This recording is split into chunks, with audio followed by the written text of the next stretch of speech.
어떤 주택을 어떤 지역에 사냐에 따라 다를 거예요. 그런데 제가 아까 찾아본 바로는 1억 원으로도 아직 강서구와 양천구에 여러분들이 좋아하시는 아파트 물건을 살 수 있는 곳들이 아직 많이 남아 있습니다. 그런 곳들 한번 이야기 나눠볼게요. 첫 번째, 등촌주공 2단지입니다. 안녕하세요. 여러분의 부메이커입니다. 오늘은 여러분의 돈 1억 원으로 내 집 마련하는 시간 가져보도록 하겠습니다. 1억으로 매수할 수 있는 서울의 다양한 아파트들을 저와 함께 알아보는 시간을 가져보도록 할 텐데요.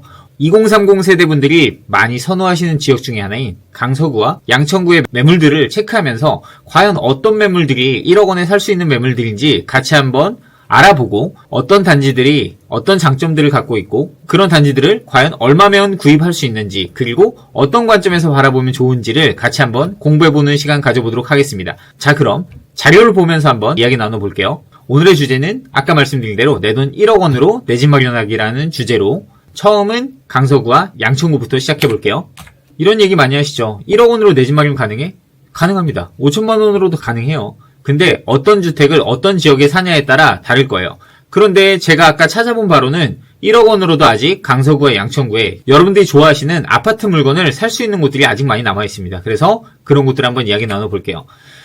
여러분들의 자본금 1억 원으로 사시려면 필연적으로 대출을 활용하셔야 됩니다. 그 중에 기금 대출을 활용하는 게 좋겠죠? 오늘은 그 중에 디딤돌 대출을 활용한 내 집 마련 플랜으로 기획해봤습니다. 물론 디딤돌 대출의 대상자가 아니라고 하더라도 1억 원으로 내 집 마련은 가능합니다. 그래서 뒤에서는 일반 대출과 디딤돌 대출을 이용했을 때를 비교해서 설명드리는 시간도 같이 가져보도록 할 테니까 따라와 주세요. 1억 미만으로 내 집 마련을 하기 위해서는 일단 대상 주택은 5억 원 미만의 주택을 구입하셔야 됩니다. 딱 5억 원 정도까지가 1억 원으로 구입할 수 있는 아파트입니다. 그래서 저는 필터링을 5억 원으로 걸고 물건을 알아봤어요. 금액을 정해두지 않고 물건을 찾다 보면 끝이 없습니다. 그래서 대상 주택의 금액을 명확히 해주시는 게 1번이에요. 그리고 좋은 조건의 대출을 활용해서 그걸 잘 유지할 수 있는 게 2번째입니다. 세 번째는 하방이 견고한 단지를 찾아주시는 게 좋습니다. 그게 무슨 말이냐면요. 적정 가격에 조정을 받게 되면 매수세가 끊임없이 들어오는 지역의 물건입니다. 이 정도 가격선이 지지해준다는 거는 시장에서 충분히 가격선을 인정해준다는 반증이 되겠죠. 그래서 하방이 견고한 단지를 좋아합니다. 또한 전세가 상승분이 있다면 훨씬 좋겠죠. 게다가 향후에 투자자들이 찾을 만한 이벤트들이 있으면 더할 나위 없이 좋습니다. 그게 바로 개발 호재죠. 이런 개발 호재는 덤으로 갖고 있는 단지가 나중에 팔기 좋은 단지입니다. 그렇기 때문에 여러분들은 이것까지 체크해 주셔야 돼요. 향후에 매도 목표 금액은 얼마로 잡고 들어가면 좋을까요? 이거는 뒤이어서 말씀드리도록 할게요. 첫 번째, 강서구부터 알아보도록 할게요. 강서구와 양천구를 바라볼 때 똑같이 살펴주셔야 되는 자료가 있습니다. 그건 바로 얼마 전 오세훈 시장이 발표한 서남권 도시 대개조에 대한 자료인데요. 향후 추진 일정에 따르면 서남권 지역에는 굉장한 호재입니다. 오늘은 먼저 강서구에 관련된 내용을 살펴볼 텐데요. 강서구의 호재는 바로 이런 것들 있죠. 첫 번째, 김포공항입니다. 김포공항은 개발 계획도 갖고 있지만 김포공항이라는 게 인접해 있다는 이유로 이 고도 제한이라는 것 때문에 건축물을 높게 지을 수가 없었어요. 개발하는 사람 입장에선 굉장히 악재였죠. 하지만 이게 완화될 예정이라고 합니다. 이거는 논의가 있었던 내용입니다. 그게 미루어져서 이제서야 서울시가 다시 한번 진지하게 이 사업을 고민 중입니다. 게다가 가양, 등촌 일대에 27년, 30년 전에 만들어진 택지지구들이 있습니다. 즉, 재건축 사업성을 올려주겠다는 것인데요. 특히나 강서구, 양천구 일대는 노후주거지가 많습니다. 이런 노후주거지들이 새롭게 재탄생한다면 주변의 집가를 얼마나 올려줄까요? 이런 것들이 바로 여러분들이 관심 가져야 될 포인트들입니다.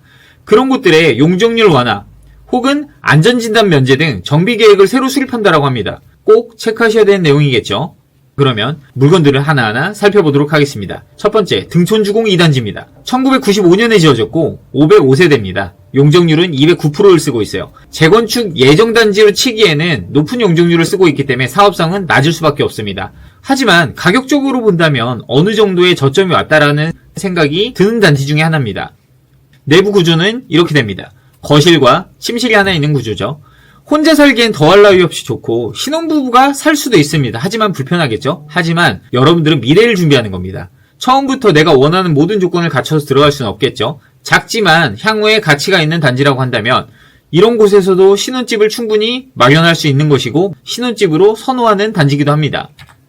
자, 이런 단지의 전고점은 얼마였을까요? 21년 9월에 7억 2천이었습니다. 7억 2천이었던 단지가 지금 5억 선까지 내려왔습니다. 자, 얼마나 조정받았나요? 30% 가까이 조정받았고 아직 30% 가까이 조정받은 그 금액대의 매물이 있습니다. 이런 매물이 수리까지 돼 있어요. 너무 좋은 매물이고 입주가 가능합니다. 게다가 하방이 견고하다고 말씀드린 아까 그 조건에도 부합하죠. 무슨 말이냐면 4, 5억대에서 대부분의 거래가 이루어지고 있고 실제로 5억, 6억 선에 평균가 5억 5천 선에 거의 대부분의 거래가 이루어졌습니다. 지금 현재 나온 매물이 4억 9,800부터 있는데 이 금액에 이 물건을 무조건 사라가 아니라 이 금액 정도면 어느 정도의 저점이 형성됐다. 충분히 사기에도 괜찮을 만한 가격대인 것 같다라는 게 제 생각입니다. 여기에 호재는 뭐가 있을까요? 가장 큰 거 CJ부지 개발하고 있죠. 굉장히 대규모 개발입니다. 게다가 마곡에 인접해 있고 생활인프라가 너무 좋습니다. 서남권 도시 대개조에도 영향을 받는 단지 중에 하나죠. 평지에 학교가 인접해 있고 인프라가 훌륭합니다. 게다가 리모델링, 통합 리모델링에 대한 얘기들이 나오고 있어요. 이거는 뒤이어서 후술을 하도록 할게요. 등촌주공 2단지 말고 하나 더 살펴야 될 곳이 있습니다. 그곳은 바로 등촌주공 5단지입니다. 아까 물건보다 평형은 좀 작지만 등촌주공 2단지에 비해 금액이 좀 더 저렴한 물건이 있어요. 근데 이거는 1층이라서 이 금액에 나온 것 같습니다. 2단지보다는 세대수가 훨씬 많고요. 용적률은 조금 더 쓰고 있습니다. 평형은 비슷하죠. 이 단지 또한 5억 5천선, 5억 중반선에서 많은 거래가 일어났고요. 전고점은 비슷하게 7억 초반이었습니다. 2차 상승이 있었던 20년 초부터의 최저점은 4억 초반이었지만 지금도 충분히 훌륭한 가격대라고 생각하고 있습니다. 여기는 초중학군이 굉장히 우수한 지역이고 인프라가 좋으며 평지에 있습니다. 게다가 여기는 도보 10분에 가양역에는 새로운 교통호재까지 있죠. 이 5단지 또한도 아까 2단지와 똑같이 동일하게 통합 리모델링에 대한 논의가 이루어지고 있는 단지 중에 하나입니다. 그러니까 한 번 더 살펴야 되겠죠. 어떤 호재가 있는지 아까 말씀드린 것들을 하나 살펴보자면요. 일단 가양동 CJ부지, 스타필드 빌리지가 입점한다 뭐한다 아직 정확한 구성이 나오진 않았지만 CJ부지에 대한 개발계획 논의는 전 정권 그리고 전 시장 때도 계속 있어왔던 것인데요. 이제는 이게 조금 더 가시화되고 있습니다. 그렇기 때문에 훨씬 더 관심 가져야 되는 호재겠죠. 아까 말씀드린 가양역에는 원종 홍대선이라고 하는 교통망 계획이 이미 발표가 돼 있고 이것은 충분히 사업성이 좋은 교통망이기 때문에 여러분들이 지금이 아니라 향후까지도 관심 가져야 될 교통호재 중에 하나입니다. 이런 등촌 가양 일대는 아까 말씀드린 대로 신규 아파트로의 탈바꿈이 굉장히 큰 관심사인데요. 과거엔 사업성이 없었습니다. 하지만 지금은 조금씩 생겨나고 있어요. 용적률이 높아서 세대당 대지 지분이 그렇게 크지가 않아요. 세대당 대지 지분이 2단지 같은 경우는 소형은 7.5평밖에 되지 않습니다. 9평이 채 되지 않죠. 평균적으로 서울에 재건축 사업성이 좋다라고 하는 곳은 못해도 13평에서 15평 혹은 20평이 넘어가는 대지 지분을 갖고 있는 단지들도 많습니다. 허나 이런 등촌주공 같은 경우는 통합 재건축을 한다면, 통합 리모델링을 한다면 훨씬 더 좋은 사업성을 갖게 될 것이고 여기에 서남권 도시 대개조에서 발표한 내용과 맞물려서 용적률의 인센티브를 받게 된다면 좋은 사업성을 갖게 돼서 추진하는 단계로 접어들 수 있다는 거겠죠. 그런 단지가 바로 등촌이랑 가양 일대에 있습니다. 그래서 여러분들은 이런 단지들의 시세를 조금 더 관심 가져줄 필요가 있습니다. 마곡 직주 근접에 훌륭한 인프라를 갖고 있는 이런 단지가 새롭게 탄생하게 된다면 저 또한도 궁금해지는 단지이기 때문에 굉장히 관심 갖고 예의주시하면서 지켜보는 단지입니다. 자, 그 다음은 가양주공입니다. 가양주공 9단지인데요. 이 단지는 딱 마지노선인 5억선의 매물이 하나 있습니다. 4층 매물인데요. 여기에 특장점은 올수리 매물이라는 겁니다. 이 단지의 전고점은 얼마였을까요? 아까 등촌주공보단 못한 6억 6천선이었습니다. 그 이유는 이건 좀 작아요. 14평입니다. 아까 보셨던 등촌주공 단지들은 17평에서 18평 단지였죠. 지금은 그거보다 3평 작은 14평 단지입니다. 내부 구조는 비슷합니다.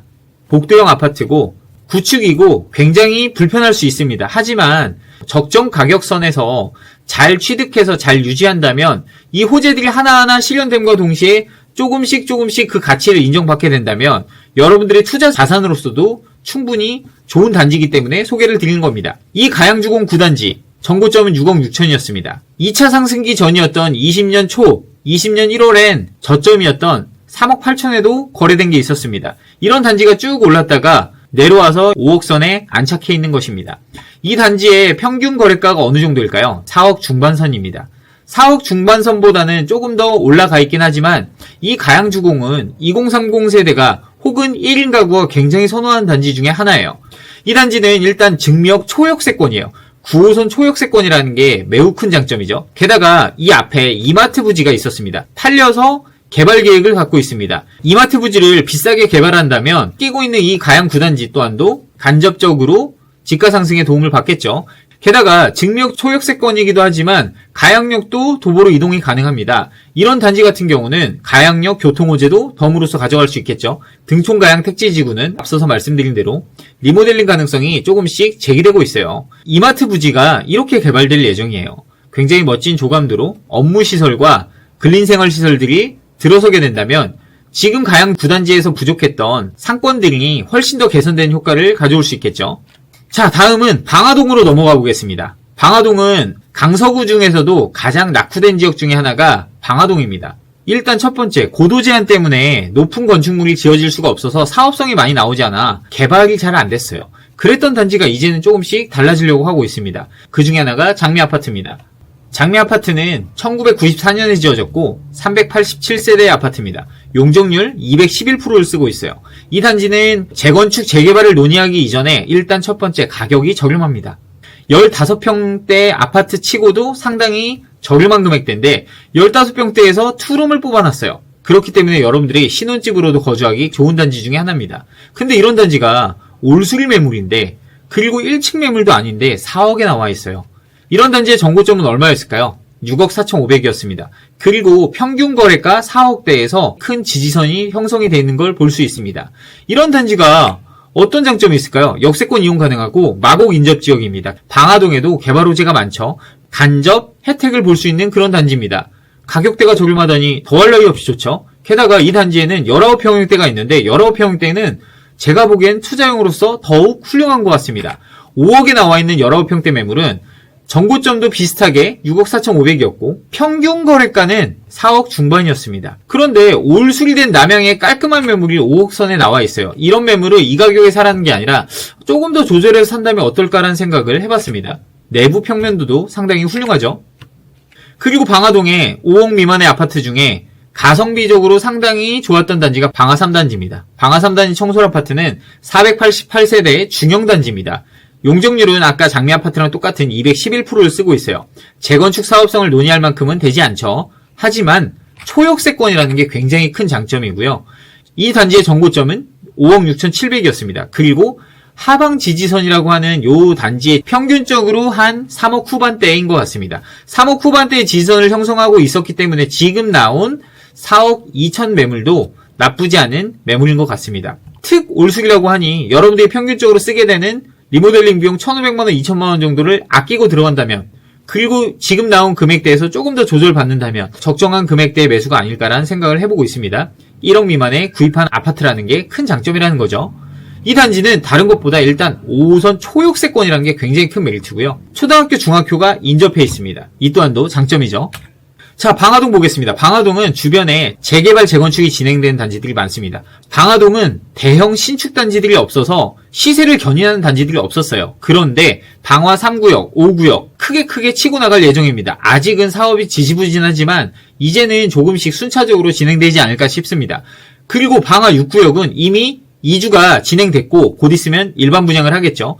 이런 단지들이 이제 나타나고 있기 때문에 여기에 새로운 동력이 형성될 거라 생각하고 있습니다. 그런 단지의 간접 영향을 충분히 받을 수 있다는 거죠. 방화동을 주목하지 않았다면 이제는 하나 둘 쳐다보는 사람들이 늘어날 수 있다는 겁니다. 게다가 이게 훨씬 중요합니다. 지금 이 지도에 보이는 것 바로 건설 폐기물 처리장이었는데요. 이런 건설 폐기물 처리장이 바로 방화동 북쪽에 위치하고 있었고 그 옆에는 차량기지가 있습니다. 이 차량기지와 건폐장 이전에 대한 논의는 수십 년 전부터 있었어요. 근데 계속 안 됐었죠. 하지만 5호선 연장 논의와 동시에 같이 갈 수밖에 없는 게 바로 차량기지 이전과 건폐장 이전입니다. 현재 이런 것들로 인해 가장 저평가받는 구간일 수 있는 방화동이라는 거죠. 그런데 그런 곳에 1억 미만으로 내 집 마련한 곳들이 아직까지 있다라는 겁니다. 물론 낙후돼 있고 살면서는 불편함이 무조건 있습니다. 그렇기 때문에 그런 걸 감안한 투자, 그런 걸 감안한 내 집 마련을 한다는 생각 잊지 마셔야 돼요. 그리고 여기에 더해져서 지금부터 살펴야 되는 건 바로 2월 27일자로 발표한 서남권 대개조 사업이 굉장히 큰 발표였기 때문에 여러분들이 관심을 가져야 된다는 겁니다. 이것은 다음에 한 번 더 깊게 파보는 시간 가져보도록 할게요. 자, 그러면 강서구는 여기까지 보고 양천구로 넘어가 보겠습니다. 양천구에서는 저는 첫 번째 관심 갖는 아파트는 바로 신월시형 아파트입니다. 신월시형 아파트 하면 결부돼서 나온 단어가 있어요. 바로 재건축이라는 단어인데요. 용적률 132%밖에 쓰고 있지 않고 건폐율도 12%밖에 안 됩니다. 재건축 사업성이 굉장히 좋죠. 그런데 단점도 명확해요. 비행기 소음. 지금부터 발생하게 될 추가 분담금에 대한 이슈들입니다. 하지만 실입주만 가능하다고 한다면, 여러분들이 실입주에서 아파트를 꾸준히 오랫동안 가져갈 수 있다라고만 한다면 충분히 사업성이 좋은 단지이기 때문에 이제는 지지부진했던 것도 조금은 움직일 시기이기 때문에 잘 가지고만 간다면 여러분들에게 좋은 수익으로서 보답해 줄 수 있지 않을까라는 생각을 하면서 매물을 찾아봤습니다. 4억 3,500에 나온 18평짜리 매물은요, 정말 금매 매물인 것 같아요. 왜냐? 월세가 들어가 있거든요. 이 월세가 들어가 있기 때문에 싼 거 아니야? 그럼 내 집 마련 입주 못할 텐데 어떻게? 라고 할 수 있는데 입주 가능합니다. 24년 9월에 입주가 가능하고, 이 월세가 들어간 매물은 담보대출을 받을 수 있죠. 물론 디딤돌 대출은 안 됩니다. 하지만 일반 담보대출과 보금자리로는 가능합니다. 그래서 그런 것들을 활용한 내 집 마련한다면 충분히 좋은 가격이라 생각돼서 가져와 봤어요. 자, 이거는 전고점이 얼마였을까요? 6억 5천이었습니다. 그리고 지지선도 4억 5천 선에서 굉장히 많은 거래가 일어났어요. 저 정도 가격대에서 사셨던 분들이 손해를 보면서 팔고 나갈 확률이 많지가 않습니다. 저 정도 가격선에서 사셨으면 취득세, 내가 그리고 지금까지 감당해온 이자까지 생각을 한다면 5억 이상 선에서 매도를 하지 4억 초중반 선에서 던질 일이 굉장히 흔치 않습니다. 그렇기 때문에 이 매물의 지금 가격선은 충분히 좋은 가격이라 생각됩니다. 이 신월시형 아파트는 삼성물산에서도 입찰 들어오려고 막 현수막을 붙이는 만큼 굉장히 매력적인 단지예요. 그리고 단지 조감도도 정말 멋지게 구상할 수 있는 그런 단지라 생각됩니다. 과연 단지 안에 이렇게 큰 근린공원을 같이 끼고 있는 단지가 전국에 몇 개나 될까요? 많지 않습니다. 항공사진만 봐도 굉장히 매력적이지 않나요? 그랬던 이런 신월시형 아파트가 지금은 이제 신속통합기획까지 올리려고 여러 방면으로 재건축 논의를 열심히 하는 중입니다. 그래서 여러분들 지금 관심 가져야 될 때예요. 이 모습 보면 갖고 싶지 않으신가요? 저는 너무 멋있더라고요. 뭐 강물을 바라본다 이런 것보다 제가 나이가 먹어서 그런지 네, 나무를 바라보고 숲을 바라보는 게 멋져 보일 때가 많습니다. 네, 다음의 단지는 바로 푸른마을 2단지입니다. 470세대 아파트고 용적률은 249%를 쓰고 있습니다. 중형단지죠. 이런 단지의 3층 매물이 지금 4억 5천에 나온 매물이 있습니다. 공급으로는 21평짜리 아파트고 전용으로 15평짜리 아파트라서 투룸의 구조가 돼 있고, 아까 강서구에서 소개드렸던 두 개 단지보다는 평형대가 훨씬 큽니다. 이런 단지는 신혼생활하기 너무 좋은 단지죠. 여기에 정고점은 얼마였을까요? 7억 9백이었습니다. 7억 9백이었고 평균 매수가가 5억 초중반 선에 육박합니다. 5억 초중반 선에 육박한 이 단지가 현재 4억 5천까지 내려와 있어요. 매력적인 가격 아닌가요? 4억대에서 구입하신 분들이 많지가 않습니다. 이전 2차 상승기부터 현재까지 기준일 때입니다. 그 전에는 물론 더 저렴한 가격대에 매수하신 분들이 많지만 그런 분들은 이 가격대에 매도를 하고 나가신 분들도 많아요. 그렇기 때문에 요 시기 때부터가 저는 조금 더 중요하다고 생각을 하고 있습니다. 이런 단지는 비행기 소음 들립니다. 하지만 여기는 좀 적정합니다. 대로를 하나 건넌 단지보다는 조금 더 적정한 소음이 들리는 정도고요. 세대 내에서는 그렇게 심할 정도로 들리는 단지는 아니더라고요. 가격이 훌륭합니다. 그리고 4억 중후반대의 가격이 견고하게 받쳐주고 있습니다. 정고점 대비 지금 충분히 조정받은 금액이라고 생각을 하고 있고, 초중고가 인접해 있고 주변 인프라가 굉장히 훌륭합니다. 게다가 호재가 많습니다. 이런 호재들을 살피면서 단지를 분석해보면 좋겠죠. 일단 첫 번째, 서부 트럭터미널의 개발입니다. 과거에는 애물단지였죠. 이게 있어서 먼지도 많이 날리고 흉물처럼 보기 싫게 앞을 막고 있기 때문에 차량만 많이 다니고 대형 트럭들만 많이 다니고 굉장히 안 좋은 거였습니다. 그런데 이런 곳들을 드디어 바뀌려고 합니다. 푸른마을 2단지에는 굉장히 큰 호재죠. 왜냐? 바로 밑에 체육센터가 들어오게 되고 업무시설, 오피스, 근린생활시설들이 들어오게 되면 현재 여기에 부족한 인프라가 개선되는 효과를 가져오게 될 것입니다. 게다가 지금 여기는 비역세권이었어요. 역세권 단지가 아니었기 때문에 저평가되었던 게 이 바로 목동선이라는 게 들어서게 되면 지금 예타 조사 중이기 때문에 24년에는 뭔가 확정이 될 거라 생각되고요. 빠르면 25년에는 착공할 수 있는 바로 그런 노선이 목동선입니다. 그 목동선이 바로 여기 이 금옥여고 인근에 충분히 역세권의 호재 지역으로서 시세 상승을 견인할 만한 호재를 끼고 있다는 것이죠. 그리고 이 지도를 한번 보세요. 뭐가 많이 보이나요? 첫 번째, 녹지가 많이 보입니다. 이 푸른마을 2단지와 신월시형 아파트에는 굉장히 많은 녹지를 끼고 있습니다. 게다가 학세권에 둘러싸여 있죠. 이런 곳이 1억 미만으로 구입 가능하다는 겁니다. 어떤가요? 매력적이지 않나요? 네, 양천구에서는 이런 단지들이 보였었습니다. 그럼 이런 단지들을 얼마면 살 수 있을까요? 계산 한번 같이 해볼까요? 담보대출을 잘 활용하시면 여러분들도 충분히 구입 가능합니다. 지금부터 잘 따라와 보세요. 담보대출을 활용했을 때 상환 예정 금액 기준으로 말씀드려 볼게요. 첫 번째, 시중은행 중에 금리가 좀 낮은 은행 기준으로 체크해봤습니다. 4억을 빌렸어요. 5억짜리 사니까 4억을 빌렸습니다. 80%를 빌린 거죠. 그리고 일반 시중은행의 대출은 40년 상환이 가능합니다. 40년 상환한다라고 했을 때 지금 연이자율은 최저 3.5%까지 나오고 있습니다. 3.5%로 받게 되면 한 달 상환하는 이자가 154만 원입니다. 어떤가요? 신혼부부 맞벌이 기준이라면 충분히 상환 가능한 금액 아닌가요? 1인 가구더라도 여러분들이 소득 기준이 높다라고 한다면 상환 가능한 금액이라고 생각합니다. 중위소득 이상의 소득을 거두고 있다라고 한다면 이 정도의 대출 상환 가능 여력은 충분히 나옵니다. 물론 이 정도의 대출을 원래 안 내다가 내게 된다면 지금 쓰던 것보다 훨씬 더 적게 쓰게 되겠죠. 하지만 여러분들은 이게 이자만 내는 게 아니라 원금까지 같이 상환한다는 걸 잊지 마셔야 돼요. 하나의 저축이 된다는 거죠. 자, 저금리 상품 한 번 더 알아볼까요? 아까 말씀드린 디딤돌 대출을 활용한 기준으로 체크해가겠습니다. 디딤돌 대출은 금리는 낮지만 어떤 단점이 있냐면 상환 기간이 40년 상환은 안 됩니다. 최장 30년까지밖에 상환이 되지 않아요. 하지만 고정금리로 이용할 수 있다는 게 장점이고 DSR을 보지 않는다는 게 장점이죠.